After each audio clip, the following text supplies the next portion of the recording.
नमो भगवते वासुदेवाय। आप सभी को जया एकादशी व्रत की हार्दिक शुभकामनाएं। प्रिय भक्त जनों, आज माघ मास के शुक्ल पक्ष की एकादशी तिथि है और इस एकादशी को जया एकादशी के नाम से जाना जाता है। तो आज एकादशी के संपूर्ण फल की प्राप्ति के लिए आप श्रवण करेंगे जया एकादशी व्रत की कथाएं। इन कथाओं को सुनने वाले मनुष्यों के सभी पाप और संकटों का नाश हो जाता है। तो आइए भगवान श्री लक्ष्मी नारायण और माता लक्ष्मी जी के चरणों का ध्यान करते हुए कथाओं का श्रवण करते हैं। सबसे पहले हम सभी शालिग्राम भगवान जी का ध्यान करके शालिग्राम भगवान जी की कथा का श्रवण करते हैं।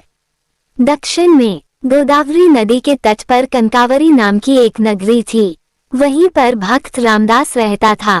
जाति से वह नीच था, परंतु अत्यंत सरल हृदय का, सच बोलने वाला और न्याय से ही धन कमाने वाला, भगवान का निरंतर चिंतन करने वाला भक्त था। रामदास की पतिव्रता पत्नी का नाम सुशीला था। दंपत्ति में बड़ा ही प्रेम था। उनका एक छोटा बेटा था।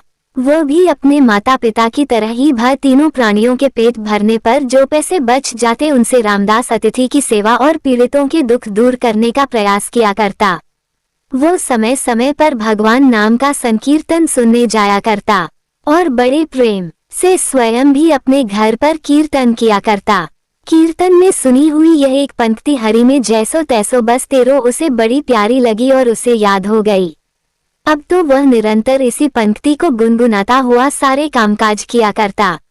वह तो सचमुच अपने आप को भगवान का दास और आश्रित समझकर मन ही मन आनंद में भरा रहता। अब भगवान तो भाव के भूखे होते हैं। वह रामदास के ऐसे प्रेम को देखकर उसे अब अपनाना चाहते थे। कुछ चोर गहनों के साथ ही कहीं से एक सुंदर विलक्षण सोने की शालिग्राम भगवान की विशाल मूर्ति चुराकर लाए थे, जो उनके लिए सिर्फ एक पत्थर था। उनमें से एक चोर के जूते फट गए थे। उसने सोचा कि अगर इस पत्थर के बदले मुझे एक जोड़ी जूते मिल जाए तो अच्छा होगा। भगवत प्रेरणा से शालिग्राम जी की मूर्ति को लेकर वह चोर सीधा रामदास जी के घर पहुंचा और मूर्ति दिखाकर कहने लगा, अरे भाई देख तो ये कैसा मजेदार पत्थर है, जरा अपने औजार को इस पर घिस तो सही, देख कैसा अच्छा काम देता है, पर इसके बदले में तुम्हें मुझे एक जोड़ी जूते देने पड़ेंगे। चोर की आवाज सुनकर रामदास चौंका। उसके भजन में भंग पड़ गया। उसने समझा कोई खरीदार है और उसके यहाँ जूते खरीदने आया है। तब उसने जूतों की एक जोड़ी उस चोर के सामने रख दी। चोर ने उसे पहनकर दामों की जगह वही मूर्ति रामदास जी के हाथ पर रख दी। रामदास अभी तक अर्धा चेतन अवस्था में थे। उनका मन तो बस प्रभु के विग्रह की ओर ही खींचा हुआ था, इसलिए जूतों के बदले पैसे लेने की बात उन्हें याद ही नहीं रही। उधर चोर ने मूर्ति उनके हवाले की और वह चला गया। तब रामदास जी ने मूर्ति को अपने सामने रख दिया और उस पर अपना जूता बनाने वाला औजार घिसने लगा। लेकिन अब भी काम करते समय उनके मन से सिर्फ एक ही आवाज आ रही थी, हरि में जैसो तैसो बस तेरो, और वह लगातार अपना काम करते रहे। इस तरह भगवान शालिग्राम बनकर अपने प्यारे भक्त के घर पर आ ही गए। एक दिन एक ब्राह्मण उस तरफ से निकले। शालिग्राम जी की ऐसी अनोखी मूर्ति उस जूते बनाने वाले के घर में देखकर और उसकी दशा देखकर उन ब्राह्मण देवता को बड़ा दुख हुआ। उस समय रामदास उस गोल मूर्ति को पैरों के बीच में रखकर उस पर अपना जूता बनाने वाला औजार चला रहा था। ब्राह्मण देवता ने सोचा कि भला बंदरों को हीरे की कीमत का क्या पता, ये जूता बनाने वाला शालिग्राम भगवान को भला क्या पहचाने। उन्होंने वह मूर्ति खरीदने का विचार करके उसके पास जाकर कहा, भाई आज मैं तुमसे एक चीज मांगता हूँ, वह चीज तू मुझे देकर पुण्य लाभ कर। ये पत्थर मुझे बड़ा सुंदर लग रहा है और मेरी आंखें इस पर से हटाए नहीं हट रही। रामदास जी ने ब्राह्मण के इस दीन भाव को देखकर वह पत्थर ब्राह्मण देवता को दे दिया। अब ब्राह्मण देवता इस दुर्लभ मूर्ति को पाकर बड़े ही प्रसन्न हुए। वे उसे घर ले आए। पहले उन्होंने कुएं के जल से स्नान किया और फिर पवित्र स्वच्छ वस्त्र धारण करके शालिग्राम भगवान जी को भी पंचामृत से स्नान कर सिंहासन पर पधराकर षोडश उपचार से उनकी पूजा की।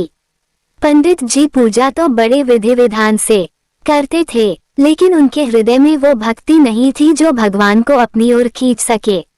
उसमें लोभ, ईर्ष्या, कामना, भोग वासना, इंद्रिय सुख की लालसा, क्रोध, वैर आदि दुर्गुण भरे हुए थे।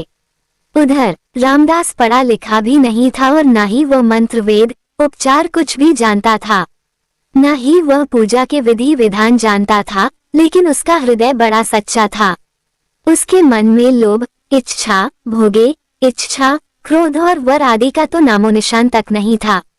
भगवान शालिग्राम जी ने विचार किया कि आहा, जब वो इतनी श्रद्धा और भक्ति पूर्वक गीत गोविंद गाता हुआ मेरी मूर्ति पर जल छिड़क कर अपना औजार घिसता था, उस समय मुझे ऐसा लगता था मानो कोई परम भक्त मेरा शरीर पोंछ रहा हो, और जब वह मेरा नाम संकीर्तन करता हुआ मूर्ति को पैर पर रखकर उस पर चमड़ा रखकर काटता था, तब मुझे ऐसा लगता था मानो मेरे अंग अंगों पर मेरा कोई भक्त चंदन कस्तूरी का लेप लगा रहा हो।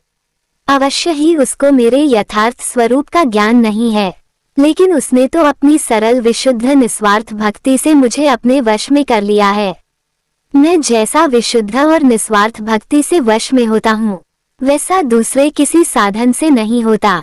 अब रामदास दिन और रात भगवान के प्रेम में कभी रोता, कभी हंसता तो कभी नाचने लगता। अब तो उसे एक ही रट लग गई थी, नाथ अब मुझे दर्शन दो। पहले तो मुझे पता नहीं था, पर आपने ही मेरे हृदय में यह आग लगा दी है। मैंने तो ना पहचान कर आपकी मूर्ति का निरादर किया, लेकिन आप मुझे नहीं भूले और ब्राह्मण के द्वारा अपना स्वरूप बतलाकर मेरे घर आ गए। अगर आप मुझे दर्शन नहीं देना चाहते थे तो फिर यह सब क्यों किया? बस एक बार आप अपने सांवले सलोने चांद से मुखड़े की झांकी दिखाकर मेरे मन को सदा के लिए चुरा लो। मेरे मोहना करुणा की वर्षा कर दो इस कंगाल पर। बस एक बार दर्शन देकर मुझे कृतार्थ कर दो। भगवान तो भक्तवत्सल है, जो एकमात्र भगवान को ही अपना सब कुछ मानकर उनसे प्रार्थना करता है, वो उसकी प्रार्थना तत्काल सुन लेते हैं। उसके ऐसे दिव्य प्रेम को देखकर अब भगवान से भी रहा नहीं गया। वे तुरंत एक वृद्ध ब्राह्मण का रूप धरकर उसके घर आ गए। अब घर पधारकर भगवान ने उसकी विरह वेदना को शांत नहीं किया, बल्कि उस विरह वेदना को पहले से भी और अधिक बढ़ा दिया और उससे कहने लगे, अरे भाई, भगवान का दर्शन कोई मामूली बात थोड़ी ही है। अरे बड़े बड़े देवता योगी मुनि अनंत काल तक तप ध्यान और समाधि करने पर भी जिनका दर्शन नहीं कर पाते, तुझ जैसे मनुष्य को भला उनके दर्शन कैसे हो सकते हैं? ये सुनकर अब तो रामदास की आंखों से झरझर आंसू बहने लगे और वो हाथ जोड़कर बोले, हे देव, आप ही बताइए मैं क्या करूं? मुझसे तो रहा ही नहीं जाता और मेरा तो अब ये दृढ़ विश्वास हो गया है कि मेरे नाथ दीन बंधु हैं, दया के अपार सागर हैं। वे मुझे दर्शन देंगे और जरूर देंगे। पति के कैसे ही रूप रंग क्यों ना हो, पर पत्नी का पति में अटूट प्रेम होता है। ऐसे ही मैं अपने स्वामी के स्नेह को भी परख चुका हूँ। ऐसा कहते कहते रामदास जी का कंठ रुंध गया। ऐसा दृढ़ विश्वास और अनन्य प्रेम को देखकर भगवान से बिल्कुल भी रहा नहीं गया। वे अपने भक्त को अपने से मिलाकर एक करने के लिए छटपटाने लगे। अचानक अनंत कोटि सूर्यों का प्रकाश वहां पर छा गया। उस प्रकाश को देखकर रामदास की आंखें मूंद गई। अब उसे अपने हृदय में भगवान के दर्शन हुए। उसने देखा भगवान मदन मोहन त्रिभंगी लाल मुस्कुराते हुए मधुर मधुर मुरली बजा रहे हैं और कह रहे हैं, मेरे पास आ कैसा सुंदर रूप है। वो आनंद में डूब गया। अचानक आंखें खुली तो देखा सामने भी प्रभु का वही दिव्य सच्चिदानंद घन विग्रह विराजमान है। अब तो रामदास के आनंद का पारावार नहीं रहा। उसकी सारी व्याकुलता सदा के लिए मिट गई। भगवान ने उसे अपने में समा लिया और उसने प्रभु की दिव्य धाम में जाकर नित्य पार्षद का शरीर ग्रहण कर लिया। इस प्रकार सच्चे हृदय से शालिग्राम भगवान जी के इस महात्म्य का श्रवण करने से सभी पाप जलकर भस्म हो जाते हैं। जया एकादशी के विषय में धर्मराज युधिष्ठिर ने भगवान श्री कृष्ण से पूछा, हे भगवान, अब कृपा करके आप ये बताइए कि माघ मास के शुक्ल पक्ष में कौन सी एकादशी होती है, उसकी विधि क्या है और उसमें किस देवता का पूजन किया जाता है। तब भगवान बोले, राजन, माघ मास के शुक्ल पक्ष में जो एकादशी होती है उसका नाम जया है। वह सब पापों को हरने वाली उत्तम तिथि है, पवित्र होने के साथ ही पापों का नाश करने वाली तथा मनुष्यों को भोग और मोक्ष प्रदान करने वाली है। इतना ही नहीं, वह ब्रह्म हत्या जैसे पाप तथा पिशाचत्व का भी नाश करने वाली है। इसका व्रत करने पर मनुष्यों को कभी भी प्रेत योनि में नहीं जाना पड़ता। इसलिए राजन, प्रयत्न पूर्वक जया नाम की एकादशी का व्रत करना चाहिए। एक समय की बात है, स्वर्ग लोक में देवराज इंद्र राज्य किया करते थे। देवग्रह पारिजात वृक्षों से युक्त नंदन वन में अप्सराओं के साथ विहार कर रहे थे। 50 करोड़ गंधर्वों के नायक देवराज इंद्र ने स्वेच्छानुसार वन में विहार करते हुए बड़े हर्ष के साथ नृत्य का आयोजन किया। गंधर्व उसमें गान कर रहे थे, जिनमें पुष्पदंत, चित्रसेन और उसका पुत्र ये 3 प्रधान थे। चित्रसेन की पत्नी का नाम मालिनी था। मालिनी से एक कन्या उत्पन्न हुई थी, जो पुष्पवंती के नाम से विख्यात थी। पुष्पदंत गंधर्व का एक पुत्र था, जिसको लोग माल्यवान कहते थे। माल्यवान पुष्पवंती के रूप पर मोहित था। ये दोनों भी देवराज इंद्र के संतोषार्थ नृत्य करने के लिए वहां आए हुए थे। इन दोनों का ही गान हो रहा था। इनके साथ अप्सराएं भी थी। परस्पर अनुराग के कारण ये दोनों मोह के वशीभूत हो गए। गान और नृत्य करते हुए इन दोनों के ही चित्त में भ्रांति आ गई, इसलिए वे शुद्ध गान नहीं गा सके। कभी ताल भंग हो जाता तो कभी गीत बंद हो जाता था। इंद्र ने इस प्रमाद पर विचार किया और इसको अपना अपमान समझकर वे क्रोधित हो गए। अतः इन दोनों को श्राप देते हुए देवराज इंद्र बोले, ओ मूर्खों, तुम दोनों को धिक्कार है। तुम लोग पतित और मेरी आज्ञा भंग करने वाले हो, अतः पति पत्नी के रूप में रहते हुए पिशाच हो जाओ। इंद्र के इस प्रकार श्राप देने पर इन दोनों को बड़ा ही दुख हुआ। फिर वे हिमालय पर्वत पर चले गए और पिशाच योनि को पाकर भयंकर दुख भोगने लगे। शारीरिक पातक से उत्पन्न ताप से पीड़ित वे दोनों ही पर्वत की कंदराओं में विचरते रहते थे। एक दिन पिशाच ने अपनी पत्नी पिशाची से कहा, हमने कौन सा पाप किया है जिससे हमें की पिशाच योनि प्राप्त हुई है। नरक का कष्ट तो अत्यंत भयंकर है और पिशाच योनि भी बहुत दुख देने वाली है। अतः पूर्ण प्रयास करके पाप से बचना चाहिए। इस प्रकार चिंतामग्न होकर वे दोनों दुख के कारण सूखते जा रहे थे। दैव योग से उन्हें माघ मास के शुक्ल पक्ष की एकादशी तिथि प्राप्त हो गई। जया नाम से विख्यात वह तिथि सब तिथियों में उत्तम है। उस दिन उन दोनों ने सब प्रकार के आहार त्याग दिए, जलपान तक नहीं किया, किसी जीव की हिंसा नहीं की, यहाँ तक कि खाने के लिए फल तक नहीं काटे। निरंतर दुख से युक्त होकर वे एक पीपल के समीप बैठे रहे। सूर्यास्त हो गया और उनके प्राण हर लेने वाली भयंकर रात्रि उपस्थित हुई। उन्हें नींद नहीं आई, वे रति या अन्य कोई भी सुख नहीं पा सके। सूर्योदय हुआ, फिर द्वादशी का दिन आया। इस प्रकार उस पिशाच दंपत्ति के द्वारा जया एकादशी के उत्तम व्रत का पालन हो गया। उन्होंने रात में भी जागरण किया था। उस व्रत के प्रभाव से तथा भगवान विष्णु की शक्ति से उन दोनों का पिशाचत्व दूर हो गया। पुष्पवंती और माल्यवान अपने पूर्व रूप में आ गए। उनके हृदय में वही पुराना स्नेह उमड़ रहा था। उनके शरीर पर पहले जैसे ही अलंकार शोभा पा रहे थे। वे दोनों अब मनोहर रूप धारण करके विमान पर बैठे और स्वर्गलोक में चले गए। वहां देवराज इंद्र के सामने जाकर दोनों ने बड़ी प्रसन्नता के साथ उन्हें प्रणाम किया। उन्हें इस रूप में देखकर देवराज इंद्र को बड़ा विस्मय हुआ। उन्होंने पूछा, बताओ किस पुण्य के प्रभाव से तुम दोनों का पिशाचत्व दूर हुआ है। तुम तो मेरे श्राप को प्राप्त हो चुके थे, फिर किस देवता से तुम्हें उससे छुटकारा मिला है। माल्यवान बोला, हे स्वामिन, भगवान वासुदेव की कृपा से तथा जया एकादशी व्रत से हमारा पिशाचत्व दूर हुआ है। इंद्र ने कहा, तो अब तुम मेरे कहने से सुधापान करो। जो लोग एकादशी के व्रत में तत्पर और भगवान श्री कृष्ण के शरणागत होते हैं, वे हमारे भी पूजनीय होते हैं। इस प्रकार भगवान श्री कृष्ण कहते हैं, हे धर्मराज, इस कारण एकादशी का व्रत अवश्य ही करना चाहिए। राजन, जया ब्रह्म हत्या का पाप भी दूर करने वाली है। जिसने जया एकादशी का व्रत किया है, उसने सब प्रकार के दान दे दिए और संपूर्ण यज्ञों का अनुष्ठान कर लिया, और इस महात्म्य के पढ़ने और सुनने से भी अग्निष्टोम यज्ञ का फल मिलता है।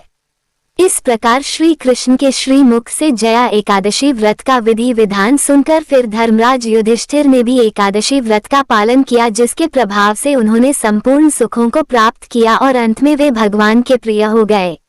श्री राधे जू तो अपने सभी भक्तों पर कृपा करती हैं, फिर चाहे उनके भक्त उनके साथ छल ही क्यों ना करें, वह छल के रूप में भी अपने भक्तों की सारी बातें सुन लेती हैं। एक बार 3 साधु थे जो बरसाना की ओर जा रहे थे। उनमें से एक साधु जो वृद्ध थे कहने लगे कि अब मैं यमुना किनारे आसन लगाकर रहूंगा। तुम दोनों तो जवान हो, इसलिए तुम आगे चले जाओ। वे युवा साधु जब चलते चलते बरसाना के निकट पहुंचे तो कहने लगे कि अब हम श्री जी के गांव में पहुंच जाएंगे। एक तरह से तो हम राधा रानी के मेहमान हुए, इसलिए हम बरसाना में भिक्षा नहीं मांगेंगे। राधा रानी के मंदिर में आरती के समय जो प्रसाद मिलेगा वही हम खा लेंगे, और अगर कोई भोजन करवा देगा तो भोजन भी कर लेंगे, वरना हम किसी से कुछ मांगेंगे नहीं। दोनों साधुओं ने मजाकिया लहजे में ऐसा कह दिया था। मंदिर पहुँचे। मंदिर में पहुंचकर श्री राधे जी के दर्शन किए, मंदिर में आरती देखी और उत्सव का आनंद भी लिया। दोनों ने सोचा कि राधा रानी के मेहमान हैं, इसलिए भिक्षा तो नहीं मांगेंगे, इसलिए बिना भोजन किए ही सो गए, क्योंकि आरती के बाद किसी ने भी उन्हें भोजन जो नहीं करवाया था। उसी रात राधा जी ने स्वप्न में मंदिर के पुजारी जी को जगाया और कहने लगी कि पुजारी जी, मेहमान भूखे हैं और आप चैन से सो रहे हैं। पुजारी जी आश्चर्य से कहने लगे, मेहमान कहाँ है? राधा रानी कहने लगी, पुजारी जी, 2 साधु हैं जो आज बिना भोजन किए सो गए हैं। पुजारी जी जल्दी से उठे और साधुओं को ढूंढकर उन्हें जगाया और बड़ी विनम्रता से उन दोनों साधुओं से पूछने लगे कि क्या आप श्री राधा रानी के मेहमान हैं? पुजारी जी कहने लगे कि आप उठकर बैठो, मैं अभी आपके लिए भोजन प्रसाद का प्रबंध करता हूँ। पुजारी जी मंदिर में जो भी उत्सव का भोज प्रसाद बचा हुआ था, जैसे खीर, रसगुल्ले, लड्डू, पूरी आदि जो भी भोग प्रसाद बचा था, जल्दी से 2 थालों में परोसकर दोनों को दे देते हैं। 2 थालों में इतना स्वादिष्ट भोजन देखकर अब दोनों साधु मन ही मन सोचने लगे कि हमने तो भाई मजाक में कह दिया था कि हम राधा रानी के मेहमान हैं, और राधे जी ने तो सचमुच ही हम पर कृपा कर दी। अब दोनों साधु ने भरपेट भोजन किया और फिर राधे रानी का ध्यान करके सो गए। तभी दोनों साधुओं को एक ही समय पर एक जैसा स्वप्न आया। दोनों के सपने में श्री राधे रानी आई और पूछने लगी कि भोजन करके आपको तृप्ति मिली कि नहीं। दोनों साधुओं ने हाँ बोल दिया। अब राधा रानी मुस्कुराते हुए कहने लगी कि पुजारी जी ने तो तुम दोनों को भोजन करवा दिया, लेकिन पान के बीड़े का प्रसाद तो देना ही भूल गए। राधा रानी ने दोनों के सिरहाने पान का एक एक बीड़ा रख दिया। सुबह जैसे ही वे साधु जागे तो अपने सिरहाने पर पान का बीड़ा देखकर हैरान रह गए, और इधर श्री राधे रानी ने तो मजाक के भाव से कहा गया वचन भी सत्य कर दिया और बिना मांगे दोनों को भरपेट भोजन भी करवा दिया। सचमुच में बहुत ही करुणा भरी है श्री राधानी। उनके मन में इतनी दया है कि वे अपने भक्तों की हर बात को सुन लेती हैं, फिर चाहे उनके भक्त उन्हें किसी भी भावना से क्यों ना पुकारे। तो ये थी आज की कहानी। आपको कैसी लगी कमेंट बॉक्स में जरूर बताइएगा। प्रिय भक्तजनों, अब एकादशी व्रत का संपूर्ण फल अर्जित करने के लिए सुनिए गारस माता अर्थात एकादशी माता की कथा। एक बार देवर्षि नारद जी बैकुंठ लोक को गए। वहां उन्होंने भगवान श्री लक्ष्मीनारायण जी को प्रणाम किया। फिर नारद जी ने श्री हरि से कहा, प्रभु, अब धरती पर आपका प्रभाव कम हो रहा है। धर्म पर चलने वालों को कोई अच्छा फल नहीं मिल रहा, जो पाप कर रहे हैं उनका भला हो रहा है। तब श्री हरि कहने लगे, ऐसा नहीं है देवर्षि, जो भी हो रहा है सब नियति के कारण हो रहा है। श्री हरि की बात सुनकर नारद जी बोले, प्रभु, मैं तो देखकर आ रहा हूँ कि पापियों को तो अच्छा फल मिल रहा है, लेकिन भला करने वाले और धर्म के रास्ते पर चलने वाले लोगों को बुरा फल मिल रहा है, उन्हें दुख भोगने पड़ रहे हैं। भगवान ने कहा, देवर्षि, कोई ऐसी घटना बताओ जिससे तुम्हें ये लग रहा हो। नारद जी कहने लगे, प्रभु, अभी अभी मैं एक जंगल से आ रहा हूँ। वहां पर एक गाय दलदल में फंसी हुई थी, कोई भी उसे बचाने वाला नहीं था। थोड़ी ही देर के बाद मैंने देखा कि एक चोर उधर से गुजरा। दलदल में फंसी हुई गाय को देखकर वो रुका तक रही नहीं, बल्कि उस गाय पर पैर रखकर वह दलदल से भरा हुआ गड्ढा लंघकर आगे निकल गया। आगे गया तो उस चोर को सोने की मोहरों से भरी एक थैली मिली। थोड़ी ही देर बाद वहां पर एक साधु महाराज आए। उन्होंने उस गाय को दलदल में फंसा देखा तो गाय को बाहर निकालने की पूरी कोशिश की और पूरी ताकत लगाकर आखिरकार उस गाय को निकाल लिया। गाय को बाहर निकालने के प्रयास में वह साधु महाराज खुद दलदल से लथपथ हो गए थे। जब वह साधु महाराज आगे बढ़े तो एक गड्ढे में गिर गए और उन्हें चोट लग गई। प्रभु अब आप ही बताइए ये कौन सा न्याय है। नारद जी की पूरी बात सुन लेने के बाद श्री हरि बोले, देवर्षि यह सही ही हुआ। जो चोर गाय पर पैर रखकर भाग गया था उसकी किस्मत में तो एक खजाना था, लेकिन उसके इस पाप के कारण उसे केवल कुछ मोहरे ही मिल पाए। वहीं उन साधु महाराज को गड्ढे में इसलिए गिरना पड़ा क्योंकि उनके भाग्य में उस समय मृत्यु लिखी हुई थी, लेकिन एक गाय को बचाने के कारण, दलदल से बाहर निकालने के कारण उनके पुण्य बहुत अधिक बढ़ गए और उनकी मृत्यु बस एक छोटी सी चोट में बदल गई। इंसान के कर्म से ही उसका भाग तय होता है देवर्षि, इसलिए अच्छे कर्म करना कभी भी नहीं छोड़ना चाहिए। श्री हरि की बात सुनकर देवर्षि नारद मुस्कुराते हुए और प्रभु को प्रणाम करते हुए नारायण नारायण कहकर प्रभु की रचाई हुई सृष्टि की अन्य लीलाएं देखने के लिए चल पड़े। प्रेम से बोलिए श्री लक्ष्मी नारायण भगवान की जय। अब सुनिए एकादशी माता की कथा। इस कथा को सुनने से ही एकादशी का व्रत पूरा माना जाता है। श्रोताओं, एक बार एक बूढ़ी माँ ने एकादशी का उपवास रखा। बड़ी ही भक्ति भाव से वह एकादशी की पूजा किया करती थी। वे बूढ़ी हो चुकी थी। उन्हें वृद्धावस्था में कोई भी ऐसी वस्तु नहीं चाहिए थी जो वे एकादशी का उपवास रखती, क्योंकि एकादशी का उपवास रखने से तो श्री हरि की कृपा से सब कुछ मिल जाता है। वो बूढ़ी माँ तो अपने बच्चों के लिए, अपने परिवार की सुख सुविधा के लिए इतना कठिन व्रत रखती थी। वे दिन भर तो बड़ा कठिन मन करके और अपनी प्यास को किसी तरह से रोकी रही, क्योंकि एकादशी के व्रत में वह जल की एक बूंद भी ग्रहण नहीं करती थी। द्वादशी को ही जल पीकर वह अपने व्रत का पालना किया करती थी। दिन भर उन्होंने किसी प्रकार अपने मन को संयमित रखा, पूजा पाठ की, व्रत की कथा पढ़ी सुनी और फिर पंडित जी को मिट्टी के एक पात्र में भरकर पानी और मौसमी फल दान में दिए। दोना भरकर शक्कर भी वितरित की। उन्हें गर्मी के कारण बड़ी बेचैनी हो रही थी। एक तो निराहार और निर्जल रहकर उपवास रखा था और ऊपर से प्यास भी अधिक सता रही थी। इस कारण उन्होंने सोचा कि चलो पानी में बैठूं, शायद थोड़ी शांति मिले। ये सोचकर वह पानी में बैठी रही। पानी से बार बार कुल्ला करती और मुंह हाथ धोती रही। तब कहीं जाकर उन्हें थोड़ा बहुत चैन मिला। एक तो धूप तेज की पड़ रही थी, इस कारण बूढ़ी माँ का मुंह सूखा जा रहा था। बूढ़ी माँ बड़ी बेचैन हो रही थी। एक तो बुढ़ापा, दूसरा ये भयंकर गर्मी। बुढ़ापे की तो स्थिति ही कुछ ऐसी होती है, बड़ी मुश्किल से धीरज बन पाता है। अब किसी प्रकार रो धोकर दिन कट पाया। अब बूढ़ी माँ के सामने पहाड़ सी लंबी रात थी, जिसका कट पाना बड़ा ही मुश्किल दिखाई दे रहा था। चारपाई पर पड़ी हुई बूढ़ी माँ को किसी प्रकार भी शांति नहीं मिल रही थी। बार बार प्यास के मारे गला सूख रहा था और वे इस प्रकार बेचैन होकर करवटें बदलती जा रही थी। कई बार उठकर वे घर के बाहर जाती फिर अंदर आ जाती। ना उन्हें घर के अंदर शांति मिल रही थी ना बाहर। वे पड़ी पड़ी एकादशी माता को याद करती रही और मन में ध्याती रही कि हे माता, आप मेरी लाज रखिएगा, आप ही मुझे शक्ति दीजिएगा ताकि मैं भली भांति आपका व्रत कर सकूं और ये पहाड़ सी रात सुकून से बीत जाए। प्यास के कारण बूढ़ी माँ की बेचैनी तो बढ़ ही रही थी। उन्होंने धैर्य रखने का बहुत प्रयास किया, लेकिन आखिरकार उनकी सहनशीलता की सीमा टूट गई और वे घबराकर प्यास के मारे एकदम चिल्ला पड़ी, बचाओ बचाओ। बूढ़ी माँ का चिल्लाना सुनकर उनके परिवार के सभी सदस्य उनके आसपास इकट्ठा हो गए और बूढ़ी माँ की चारपाई के पास पहुँच गए। सब बोले, अम्मा जी क्या हुआ, आपको क्यों चिल्ला रही हो?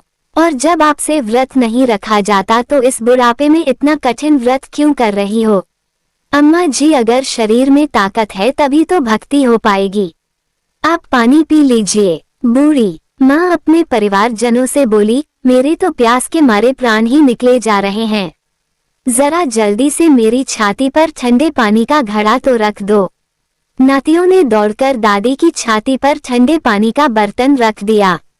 तब कहीं जाकर उन्हें थोड़ा बहुत सुकून मिला, और जब सुकून मिला तो थोड़ी देर के लिए उन्होंने अपनी आंखें बंद कर ली। इधर एकादशी माता सोचने लगी, यह है तो बूढ़ी माँ, लेकिन बड़े नियम से मेरा व्रत रखती हैं। चलकर इनकी परीक्षा लेनी चाहिए। ऐसा विचार कर एकादशी माता आधी रात को मुर्गा बनकर कुकड़ों कूक करने लगी। मुर्गी की टेरा सुनकर बूढ़ी माँ जल्दी से उठी और बाहर जाकर आसमान की ओर निहारा, लेकिन आसमान में तो कहीं भी उन्हें सुबह का तारा दिखाई ही नहीं दिया।